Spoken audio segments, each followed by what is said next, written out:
It's recording. Maybe a full screen thing here. Yeah. So it looks like Adam and Johan is joining. Hi, Johan. Hello. Hello. Yeah. So yeah, I can just tell like that we're going to have a band performance on Friday, where Johan is the lead singer. So here at the Friday bar. Oh, how cool! Yeah. And we are missing it. Oh yeah, he has. Can you say something so you're on my big screen so I can see your Hello? t-shirt? Hello. Yeah. Oh wow, awesome! That's amazing. So and actually, Ewan, who was kind of starting the cryo in our group, he's been like 3 months at LMB in Cambridge, and he's coming home or back for 3 days to kind of hang out and play, and then going back to, I guess he's going back to Houston, Texas or is it maybe first to I think back Canada, and then later. Okay. So great. Okay. Ariane, you're very welcome to introduce your.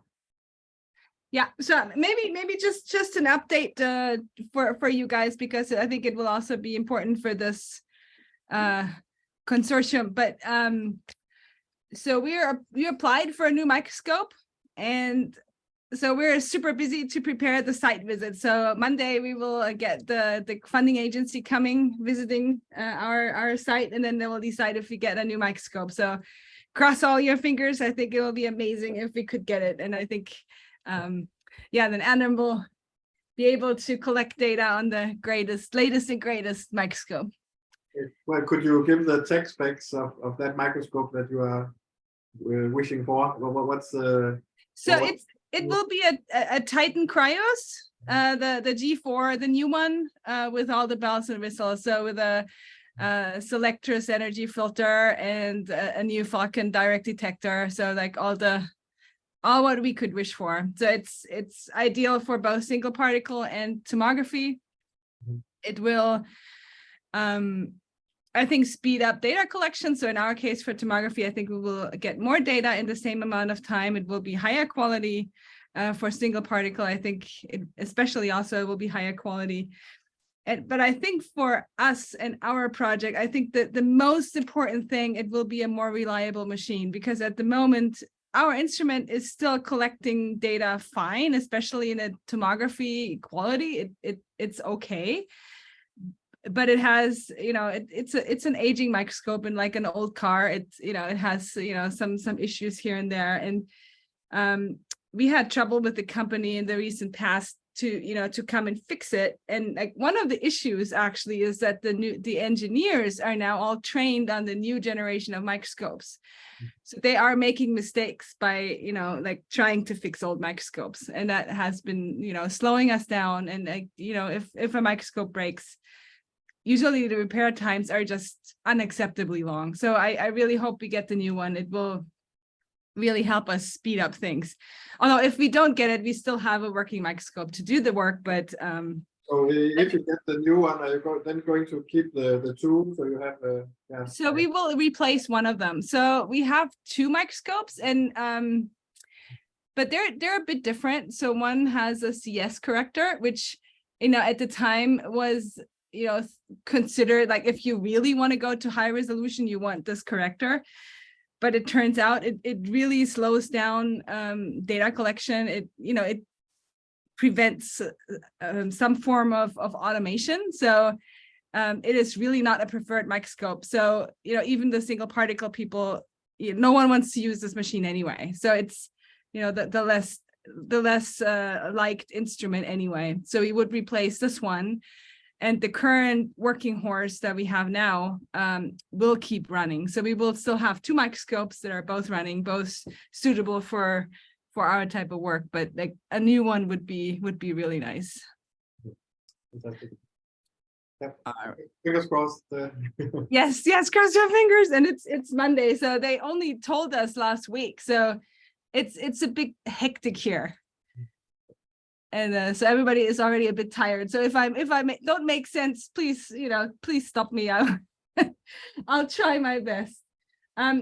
So can you see the So we're also seeing your presenter mode. So maybe I think there's Okay. a way to merge the two. So you just suppose. So it's so weird. Okay, let me stop sharing. All right.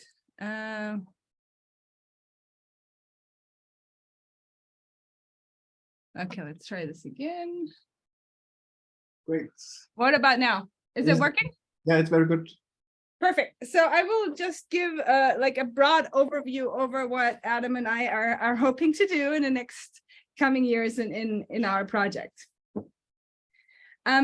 So here, just I think the two core goals that we want to achieve. So the first one is, the RNA origami structures that you guys develop. We really want to first determine if they fold correctly. And to do that, we first want to, work with cell lysate, just to make sure that inside the cell, these structures are folded properly and we can actually see them in the lysate. And then we want to move on and also confirm this in intact cells. I will go into this a little bit more in the next couple of minutes. And the second goal, I think, that we want to achieve is not only visualize these structures and show that they're folded correctly, but also apply them as a label for cryo-electron tomography. So let me explain this a bit more. So I think I've showed this tomogram before, but just to refresh your mind, the type of data we work with, you can see here. And so this is actually a really nice example of a very small bacterial cell. So we can get, this is a good type of resolution for cryo-electron tomography of whole cells. So this cell is Bordetella vibrio, a predatory bacterium, and like looking into our data, you can see that we work with 3-dimensional data, and we can resolve structures at the macromolecular level. So here are some complexes labeled. So in the center, all those yellow structures are ribosomes. The tan color is the bacterial chromosome, and we can see the cell envelope layers, the pili, chemoreceptor arrays, flagella, secretion systems, and so on. Now, the problem that we have is, like, in some cases, like the stuff that I showed you, it is very clear what you're looking at. But in many cases, we really have a big challenge in understanding what we are actually looking at. So what are the structures that we're seeing? And in the past, it's been a big challenge for our field. It's not only to visualize things, but also to identify what there are. And so here, this is an overview over ways to identify structures. So on the left, you can see if we have structures with very characteristic appearance. So for example, here in this example, I don't know if you can see my mouse. So these are magnetosome chains. So some bacteria not only can do chemotaxis, but they can also do magnetotaxis. So they have like a compass needle inside of them, and they form these iron crystals inside that serves like a compass needle. So in these cases, like if you image the object of interest, it's just so characteristic that you know what you're looking at. So you do not need to, there's no argument with the reviewers, and so you're all good. Then in the center, there has been some efforts on actually working with something called template matching. So if you have, for example, a very skinny cell where you get really good resolution, and you're looking for macromolecular structures that are pretty well identifiable, then you can do something called template matching. And so here, I think my most favorite study here is this Nature Methods paper from 2009 already, where the authors studied a spiral-shaped bacterium. It was very skinny, so the data was very good quality, and they could determine the identity and localization of 5 different macromolar complexes, and they could investigate the species before and after heat stress, and then they could show that the distribution and abundance of these complexes change. But this is really in ideal cases, and since you can see that this favorite paper of mine is from over 10 years ago, and it's really not very frequently used in the past, I think it shows you that it's not an easy method and only works in some cases. So maybe in the future with better FIP milling and even better improved imaging, maybe we'll actually end up going down this route, that this will be useful. But I think this is still very rare that we can use this.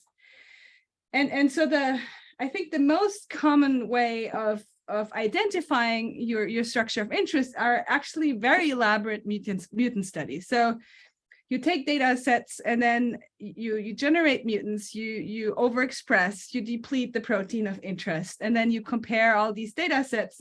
And in some cases that will actually lead to you being able to identify your structure of interest. And that has been used in for example, the bacterial cytoskelet elements. So here, like this is an example from FTSZ, but others have been used like that. But it's slow, it's very elaborate, and those mutant studies, of course, bring their own troubles as well.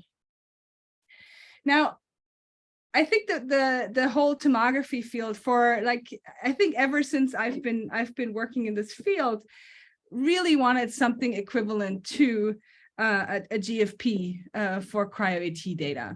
And so this has been many groups have tried to develop something, and there are some examples in the literature, unfortunately not that many, and I think none like people published and then that was it. So it wasn't that these methods then were frequently used, so they're not easy.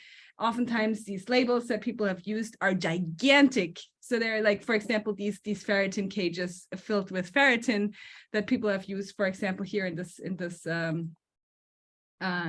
example.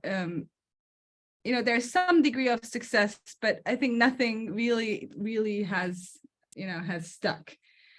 So it would be really nice to have something like this. So what people are currently doing instead is correlative light and electron microscopy, and I think I want to show this also because it might be interesting for us as well, because we might be able to combine our origami with fluorescent and correlative approaches. So here, this is an early example from my own work. So what you do is you fixate your sample of interest either by just cryofixation, or you can, in the beginning, we also have done just normal fixation like you would do for fluorescent light microscopy. You image it with light microscope, and then you freeze it and process it further with cryo-EM. But what you do is you image the same area of interest. For example, here we have these finder grids that allow us really in the microscope to find the same areas quite easily. We image the same type of area with here the fluorescent bacteria on these grids. And then we can pick the exact same bacteria later on in the cryo-electron microscope and take tomograms this way. And then we can correlate those two imaging modalities and also find our structures of interest. Now, but this is an indirect labeling method. So really what we would like to do, and what we hope that RNA origami can do for us, is actually to develop such a GFP tag for cryo-AT. And so I think one of the very, very amazing features of these DNA origami is that you can design them any way you want. I think you guys are getting better and better to design any type of shape that you want. So I hope in the next 4 years we can get the ideal shapes for what we want. But so there are 2 different types of labels, I think, that will be interesting for us to pursue. And these are one very large labels that will just aim, like allow us to identify where our structure of interest is and get some maybe general features, but it's more by like localizing and getting a rough idea on the structure. And the second one is like very small labels. So these we can actually use if we have a structure of interest. We know where it is, we know what it looks like, but we maybe want to identify specific components in this structure. So maybe if a machine is composed of 10 different proteins, we can identify where each one of them is located in the structure. So I think there is a wide array of applications that we can attack or address with RNA origami once we started to have some success with this. And so I think the first macromolecular machine that we would like to work with is the bacterial chemotaxis array. And so why the array? So one, of course, a very pragmatic answer here is because I've been working with it for 20 years. So we understand the structure really well. We know all the components. We know how it's formed. And we have a very good handle on what this machine looks like, where it is. It's very easy to identify. So it will be for us relatively easy to work with. So to walk you through this, so here on the left, you can see this cartoon. So these bacterial chemoreceptor arrays, they're formed by thousands of these chemoreceptors that are linked together by this linking protein KW and this enzyme Ka. So based on the binding state of these receptors, so here is the periplasmic domains that bind sugars, amino acids, toxins, so they all bind here. And then the receptors signal this binding state and control the activity of this kinase. So over the past 20 years, we've really started to understand the architecture of this array. And so just to walk you through here, so this is a section through a tomogram just to show you how this looks like. So here, this is an E. coli cell. So we have two membranes. So this is the outer membrane here. And then here is the inner membrane of the cell. And then in red, I have labeled the chemoreceptors. So they are transmembrane receptors that stick into the cytoplasm of the cell. So here outside, you can see these blobby domains. That's where the attractants and repellents bind. And then on the other side of the other end of the receptors, we have this layer here in blue-green. This is the enzyme and this linking protein. Now here, if I remove the false color, you can see how this really looks like in a raw tomogram. And now if we rotate this data set and do some averaging and look on the top view of these arrays, this is what you will find. So here we're going from the outside of the cell toward the inside. And so we go through the array. And what I think you can appreciate is that we have a highly ordered array. Here, these are these receptors. They form these trimers of receptor dimers, and this is the enzyme. So this is highly ordered. We know how it's built. And then we get on the far right here, you can see, let's see the moves, yes. So you can see, our resolution that we get with tomography is not as high as single particle, but we get EM density maps that are good enough for us to place the crystal structures of the system inside and really understand how it's formed in 3D inside the cell. So here in blue, again, is the enzyme, in green is this linking protein, and in red are the chemoreceptors. So we understand this really well, and I think it's a great target for us to start because since we know the system, we know how to modify it. We know because people have worked with us for 50 years or so, like which parts of this array you can actually modify, add domains or binding sites or whatever without disrupting the structure.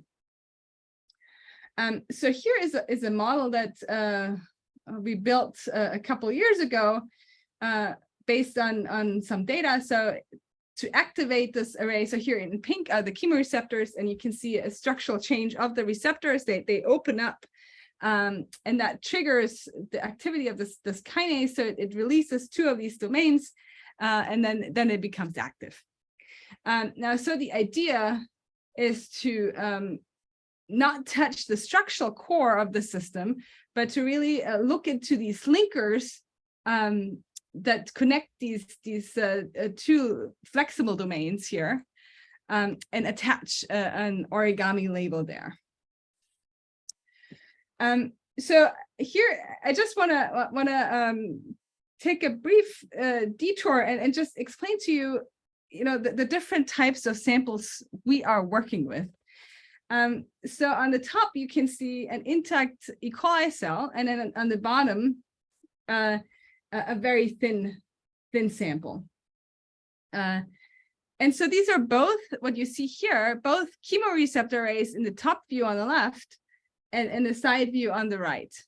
And so it's the same thing we're imaging, but the only difference is on the top is it's a very thick cell, on the bottom is a very thin cell. So on the top you might see some striations, but you just can't see a proper array. And in the very thin sample, it's very clear. Like even in the raw data set, I mean, I think you will all be able to actually see the individual receptor trimers here in this ordered architecture. So to start our studies, we really want to work with the thinnest possible sample to make sure we visualize the DNA origami structures. And so initially, I think last year already, I don't remember when we collected this data, but we started testing one of the DNA origami samples. And so this is a movie through one of these data sets. And so what you see here, this is a lysed E. coli cell. So we lysed the cells to make sure we have a very flat cell and like very good contrast. And so I was super excited to process this. And then, I looked at this, and it's very difficult to, even in this ideal case, to see what we are looking for. So I think the lesson we learned from there is, the initial idea was like to use the biggest possible label that you guys have. And Ariane, could you explain a bit here in the image what we are seeing just from your trained eye? Yeah, so this is actually a piece of E. coli cell. So here, this is clearly the outer membrane. Here are fragments of the inner membrane. And out here, I think these are ribosomes. I think these are some condensed form of DNA. But like what we're looking for, these RNA. So what we selected at the time was, okay, the biggest thing you can make, and it was these helices with these extra wings. I think that the problem with this was that the wings are so flexible that it was never clear. We looked at a structure, for example, and let's see if I can identify this again. I haven't looked at this data set in a while. So for example, what you can see here, I think this could be one of these structures, like looking down the center of this tube. But then the position of these wings, it's so unclear that we had a hard time to really identify the structures of interest. So I think moving forward, I think the next thing that Adam has on his list, I think we want to try your these tubes without the wings, and just make sure that we actually see a lot of densities that look very similar. That first of all, it gives us confidence that we can compare it to, for example, an E. coli cell that doesn't have these origamis inside. And then if we can convince ourselves that it looks different, then we can actually start also to pick those and average and really get a better handle on. I think also from the latest paper, we also figured out that actually the way that we designed this like satellite shape actually somehow deformed the bundle also. So and because also we had this kind of bridge across the bundle that somehow affected the folding to have more conformations. So but if we like just skip that grids across, actually they look much more regular. So it's just to say that I think, yeah, we can have much more regular particles if not going for these more complicated ones. I think that's a great idea of moving forward. And I think, I think that the sizes that Evan and I, we stared at this for a long time. I think the sizes are, like it's fine, right? It's not the size that it's stopping us. It's the non-uniform shape. So I think if we just work without the wings and have it more uniform, I think, just repeating this in a similar way, I think that's the first step we should do. It also looks like here in your image that you can actually see, I think you're seeing some DNA strands. So you basically have the helix resolution. You can see the strands. Yeah, I think these fibers here are loose DNA. And I think, so I think you can even see those loose strands actually turning into these, these higher order helices. Let's see if I can find those again. Oh, for example, here in this corner. So I think this is also DNA that is somehow like extra packed by some other factors. Yeah, so I think, I think it's promising. I think we selected the not ideal target for the first try, but I think we've learned our lesson. So I think that will be great. So we will start with these with the 6 helix bundles without the wings. And so once we can do this, I think going back to labeling the chemoreceptor arrays, as I mentioned, we want to attach it to these linker regions of these 2 domains that are important for function, but not for the structure of the system. So I think if we, for example, attach it like below in these linker regions, and then we can process this data, and we know exactly where to look, and we will know exactly if there is the label attached or not. So I think that's one of the first tries we want to do, labeling a molecular machine. So here is just a summary of what I think we should start with. So first, try different designs in the cell lysate. So starting with just the 6 helix bundle, and just figure out which ones are identifiable and coherent in their structure. Like which ones are the ones that are useful for moving forward. And then once we have these and can work with them in the lysates, and we can identify them and work with them, I think then we should try and actually see if we can see this in non-lyse cells. And the easiest sample there would be, for example, mini cells. So these are like a bit of a cheat cell system. So these are, I don't know if you know mini cells, but it's these cells have a mutation, so they can't find their mid cell. So E. coli usually just divides in the mid cell into 2 identical sized daughter cells. And in this case, the cells just don't know where their mid cell is. So they just randomly divide.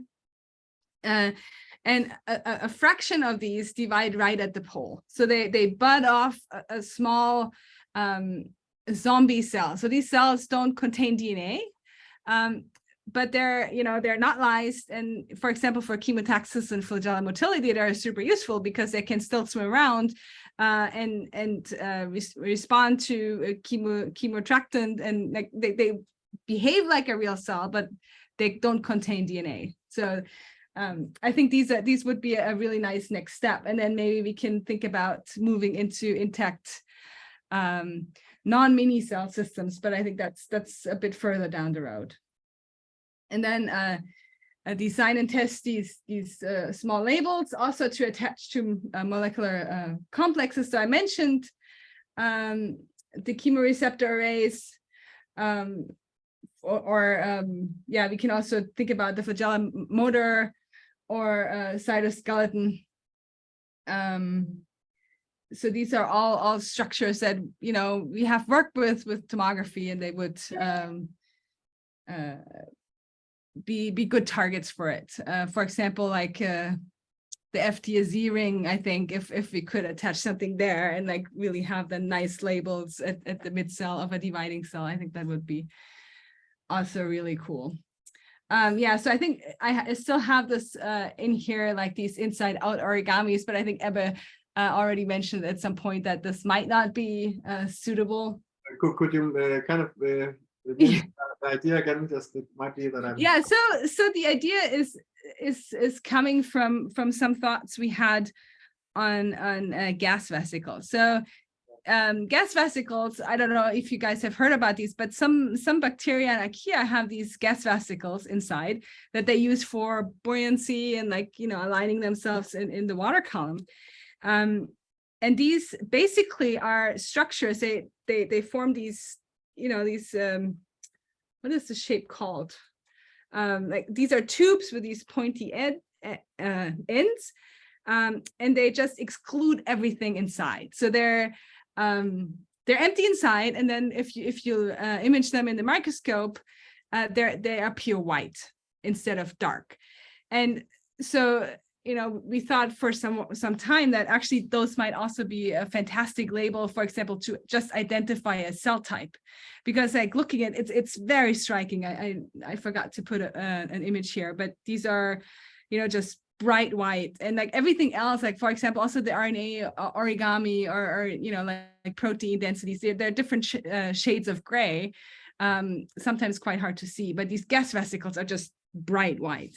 So I thought maybe at some point, maybe we can design an RNA origami that mimics these gas vesicles and like also just exclude everything and also be white inside. I think this would be quite interesting as well. But like Ebbe had some doubts that this is feasible, but I still have it in here. But could you tell about the biological way that these gas vesicles are formed again? Is it a protein cage? That somehow. Let's stop sharing. I have to look up again how they're formed. I haven't thought about this in a while. It's just, you know, like looking at these images. I wish I had. Maybe I have one. Hold on. Maybe I do have a picture. Okay, I do have a picture. Hold on. Let me share again. Because I somehow think that we have to then try to hook up to the biological system and maybe like facilitate or maybe scaffold a certain size of these gas vesicles, but yeah, we maybe need the enzymes and the yeah. So this is just a tomogram I took from the Grant Jensen's database. I have imaged that a long time ago, that shows you these gas vesicles.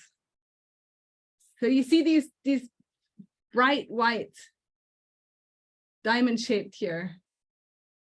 Almost like a bullet hole. Is that cool? It's cool. It's just very you know, very hard not to you know, identify these. They're just very clear. So white label would be great, but it means that we have to have a structure that like somehow forms while it excludes everything else from the cytoplasm. Well, but it also has to be gas or like a gas vesicle. But I don't think that they have to. Yeah, they have to be you know, the gas has to be able to go in, but I don't think there's an active mechanism to do that. But it just mainly excludes everything else. But I have to look into this again. If you ever think this might be feasible, I'll look into this again. So, but yeah, if you find the paper, please send it, because there might be some like the way that the. Yeah. So actually, they actually have some really nice studies from actually 2 different cryo-EM groups in the last few months that have, you know, gotten some insight on how these formed, how these grow, and how these are you know, built on a structural level. So we can look into this. Yeah, but so that's it. So that's what we hope to do with you guys. Fantastic. Happy to take questions. That was a really nice presentation. Yeah. So yeah, maybe we can have a little discussion about different parts. If there's anybody who have questions about how things work in cryo-EM and so on, you're very welcome. Okay, I have maybe like 2 questions. Yeah, first one, what was your, when you look at your chemoreceptor array and do the 3D reconstruction, is that in any way, do you use somogram averaging, or is it just the data so good that you can actually get those data like that from the raw images? Or so I think it depends on the type of label we're gonna use. For example, the cross section of the thin sample, I think you don't have to, this was not average, right? It's very clear. And if we have like a big label on there, like for example, these 6 helix bundle, like I think we should see it without even having to average. But I'm also talking about your original your chemoreceptor structures, the 3D structures that you showed of them. How did you make those? Did you do any kind of averaging, or was that from the raw image? Yes, let me share this again just to so what we can see without averaging, can you see my, oh no, you can't. What we can see without averaging is something like this. So this is, if the cell is not thick but thin, we don't need, so this is not average. So here, this is the type of resolution we get. And we could see, I think in a data set like this without averaging, I think the 6 helix bundle would be, maybe the size of one of these dots. So I think we could see it because we know where to look, and it should be aligned in the same direction as these receptors. Now, for subvolume averaging, which we can also do, then this is like something what you can see in the center movie here. So this is averaged. Okay. So how do you average it? So when I still did it myself, I picked the particles by picking the center of each of these hexagons. Yeah. I can stop this. Then So you can take a large array, and then different places you can like superimpose them, and then exactly. So I would pick, this would be my particle size, for example. So one of these hexagons. Now, who was a student in my lab who did processing afterwards, she did a sequential subvolume averaging. So first she identified the center of these hexagons, but then she refined it, and then the particle size became smaller, and she just did 2 of these receptor trimers, and then she could really look into how these these smaller volumes look, and she could get to higher resolution, and we can separate the parts that are connected to an enzyme or not. Mm-hmm. So depending on what we want to look for. So I think if we want to use small labels, then we probably want to do subvolume averaging and then really see where these densities are. And then I think the RNA origami can be quite small, right? So here, so actually, here it's alpha helices of the protein that you are seeing in the right image. Yeah.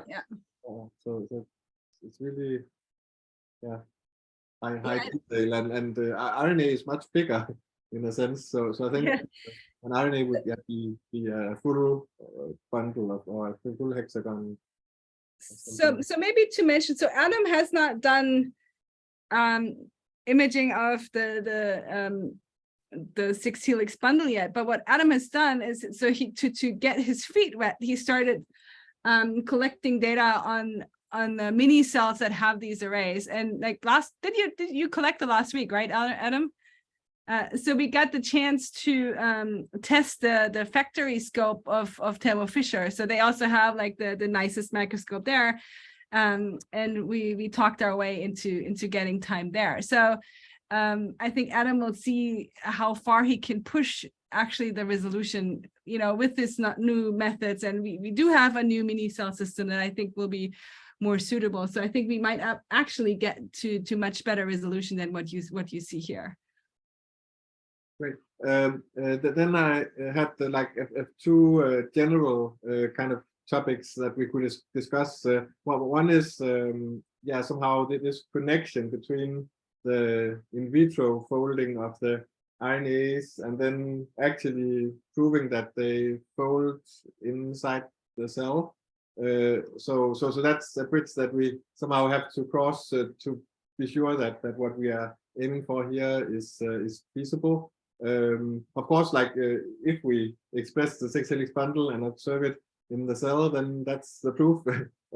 But there's also like a few steps on the way where we could like try a few different designs and express them in cells and somehow lyse them, and then look at in a few different cases and then see if one structure is more like visible than another, and there might also be like a midway where we somehow express different structures in a cell and then actually work on purifying out the structure by some kind of affinity column, and then then just doing like single particle analysis of the structures to see that they look like we expect them to. So that's also a kind of one step on the way that we could do. Actually,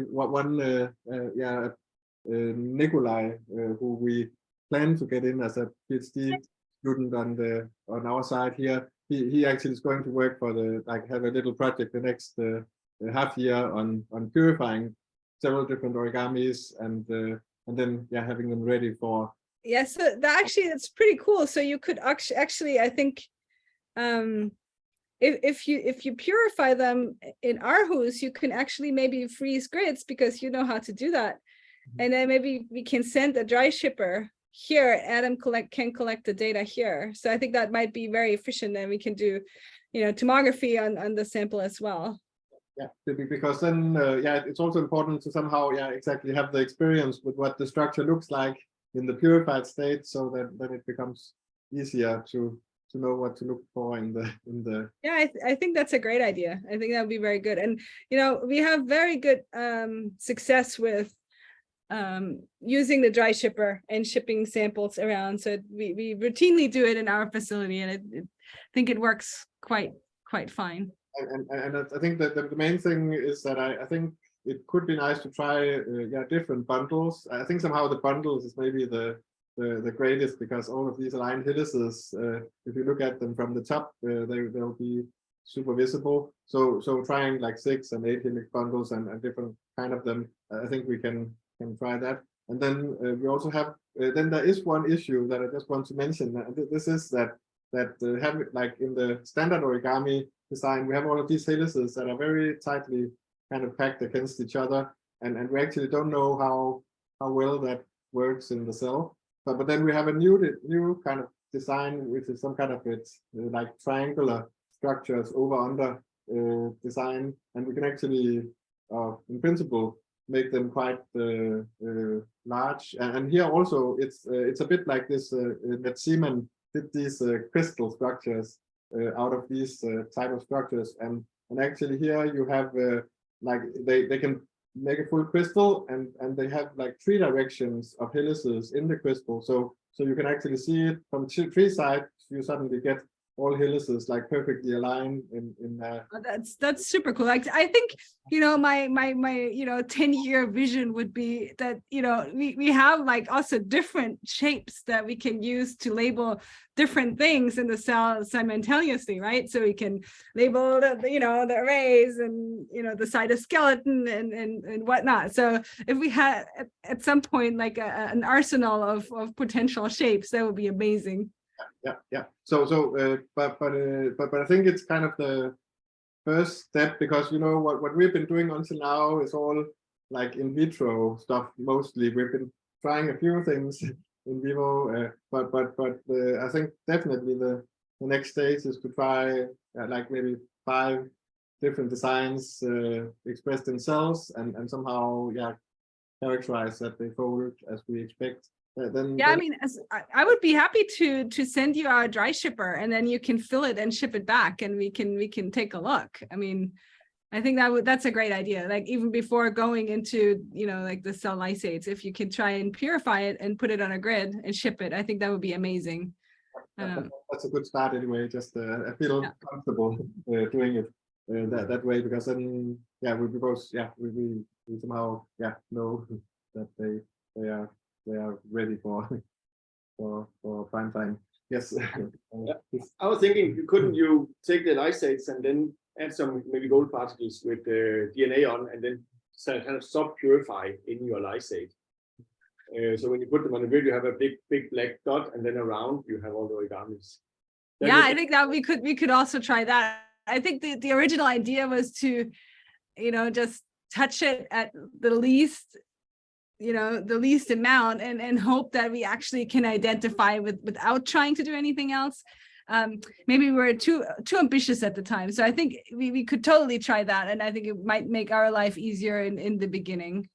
Especially how did you lyse the cells? How did you? So what did we do? I think we just used penicillin.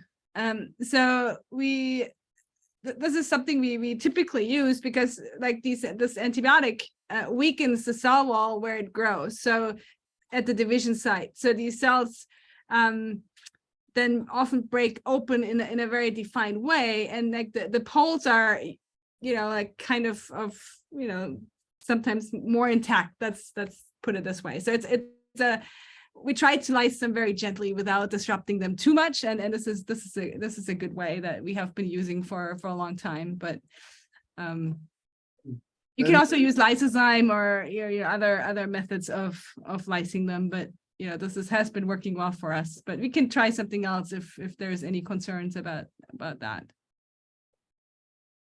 And then the other direction is towards clem and fluorescence. So we can kind of for all designs we can kind of put in some fluorescent aptamers as a standard, just so we have that. Also, that's just a good verification that initially that the RNA is expressed and so on. So I think it's always good. So we have like a pretty new cryoclem setup that we have here. So the Leica Thunder system. We have not used it much, so we are not it's new to us, but I think Adam is very quick in these things, so we certainly can give that a shot. So this instrument is, however, not suitable for super resolution. So if we have to we can't localize it to find enough accuracy, so maybe we have to think if we need to try and do cryo super resolution. So then I think that's a bit more ambitious. I mean, we've done it in the Jensen lab a while ago, but we have to adjust it here. What type of super resolution microscope was used in so in at Caltech we used the CryoPalm. And so the nice thing is, that this, we could use basically bright field because the sample was so thin, and then work with that. So it worked okay, but the study is now, I don't know, it was already like 8-10 years ago with a different setup. But I think maybe we could build something like that. But so we do not have it here, and we really haven't played around with it.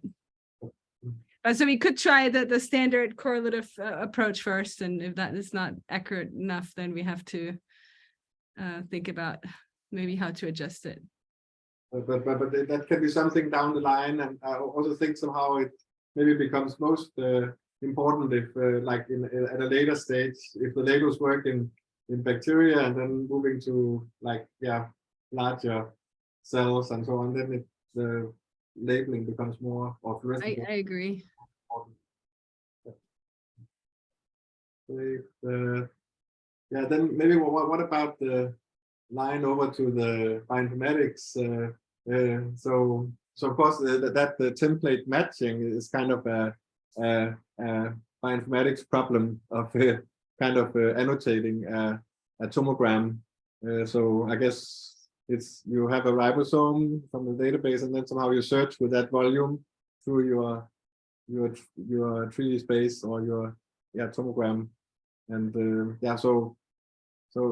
of course I guess there's also some, like in the future, some machine learning methods that will be very useful to kind of map a whole cell by Yeah, absolutely. I think especially if you can make, like a very like characteristic shape.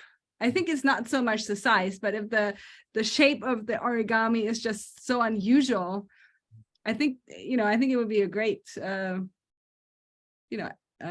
path to go. And yeah, I think the machine learning and the template matching is picking up, and like, for example, for filament tracing, I think it's used quite a lot already and very successful. So Ariane, could you comment on some of the latest research with like the Hamadi lab, where they kind of reconstruct ribosomes from directly from tomograms, like with sub-volume averaging, and get to like a very high resolution where they see a single like antibiotic sitting in the middle and so on. So you mean Julia Mahamid, right? Yeah, so it's absolutely fascinating.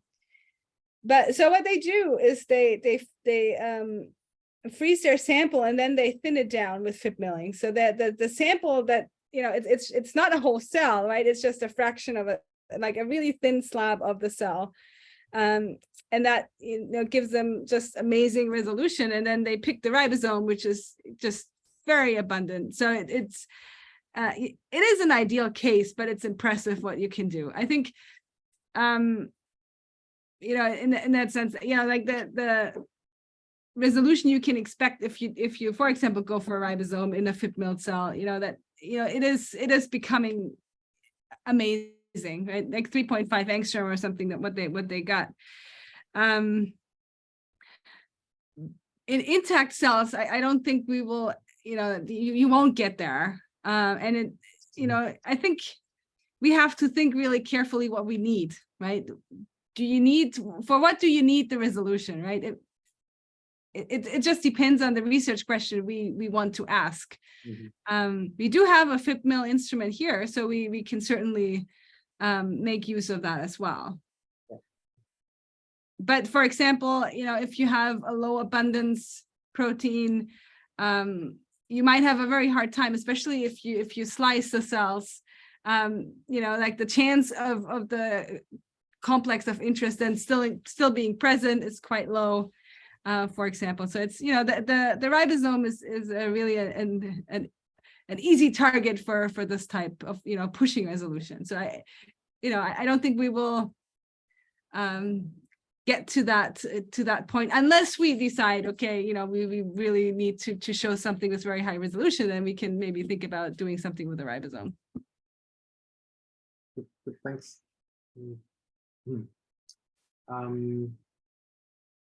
Yeah, then I have a maybe stupid question about somehow combining like cryo-EM and FRET. so maybe that's something also Victoria can comment on. So is it possible to kind of measure FRET in a frozen sample? I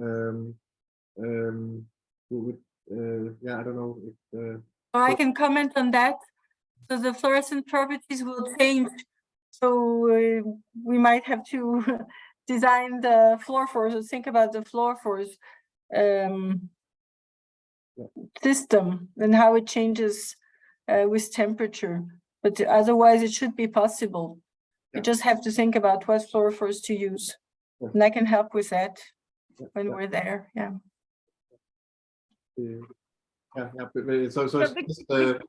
Victoria, you don't have a cryo stage, do you? No, unfortunately. Do you have one? Well, we have it as part of the Thunder system, but maybe it's good to think about. Maybe I don't know what the current prices are for a cryo stage, but maybe that would be interesting for you to have. So you're thinking something to put on top of the microscope?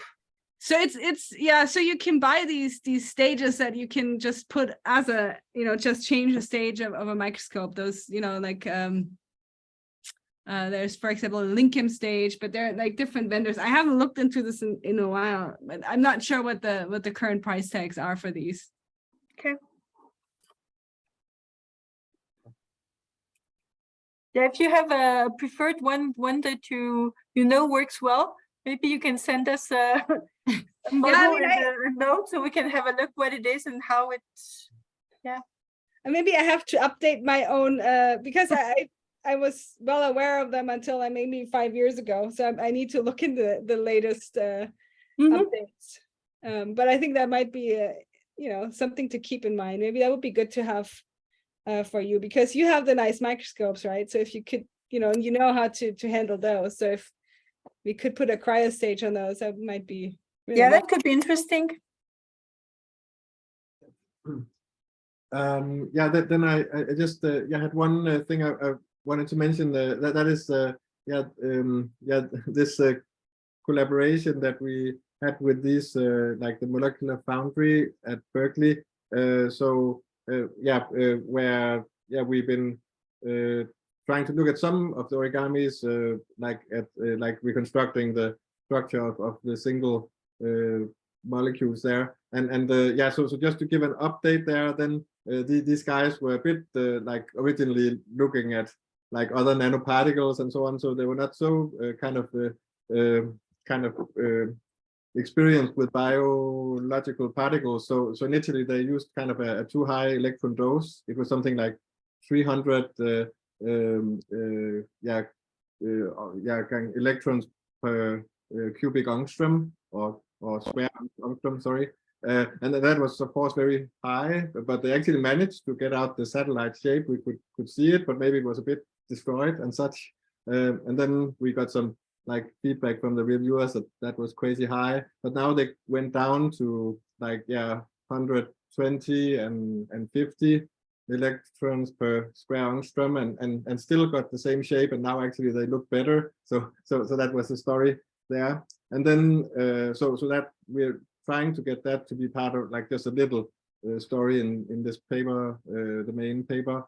But then they're also doing a study of their own, where, or we also authors on it, but they kind of look in detail at the 6 helix bundle, and now also because they also got that critique from last time, so now they kind of made the data better and so on. But the main thing I just wanted to say is that I'll try just to share some of that those manuscripts with Adam and you, Ariane, just so we can kind of have a look at it, because it is some of the same samples we want to look at, and I think we can learn some information from those studies already done, and then we can think about, okay, what's next to kind of make it more in vivo compatible and so on.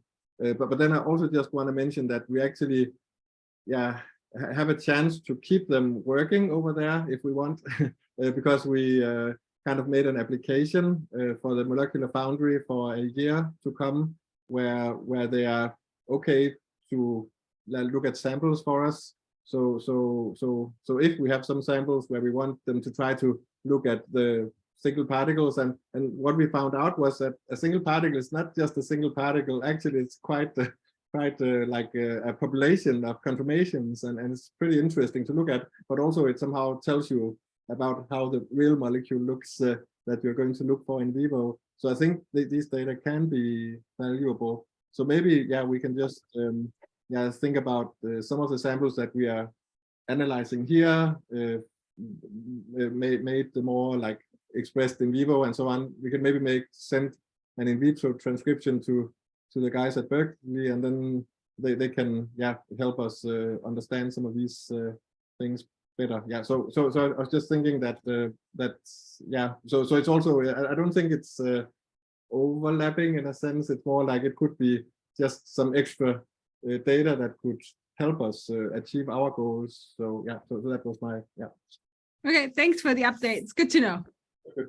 I'll send the manuscript when so the one is ready, the other one is coming in a week, and then you can have a look at it and see what we can get out of it. Good. Yes. I think we're actually out of time right now. So, but thanks a lot for the nice presentation, Ariane. That was really great. Thanks for the presentation, Ariane. Thank you. It's great to see you all. Good. Yeah. I'm looking forward to meeting you all in person at some point. We'll find the date. Yeah, soon. Good. Yeah. Thank Have a you. nice day. Yeah. Bye bye. Bye.